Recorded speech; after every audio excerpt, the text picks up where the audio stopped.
Уважаемые пассажиры, мы рады сообщить вам сегодня, 27 ноября 2024 года, международный аэропорт Якутск имени Платона Аюнского рад впервые встретить миллионного пассажира! Вот он наш миллионный пассажир!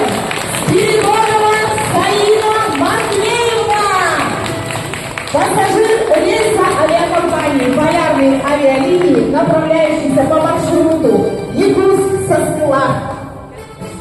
Вместе со своей дружной семьей. Вот, держите ваш самый большой посадочный талон. Разрешите поздравить вас от имени генерального директора акционерного общества «Аэропорт Якутск» Игнатенко Сергея Сергеевича и вручить вам подарки. Так, подарки у нас. Сертификат на проживание в гостинице «Лайнер» в любую дату, которую вы выберете.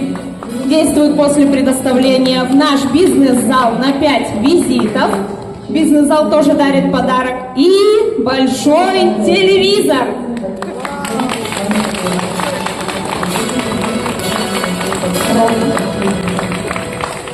Также примите от нас сувенирную продукцию аэропорта Якутск. И красивые сладкие подарки. Компания «Полярные авиалинии» мы вам вручаем букет цветов и сертификат на бесплатный проезд на регулярных рейсах авиакомпаний на весь 2025 год. То есть вы можете использовать его в любое время в 2025 году. Одного человека.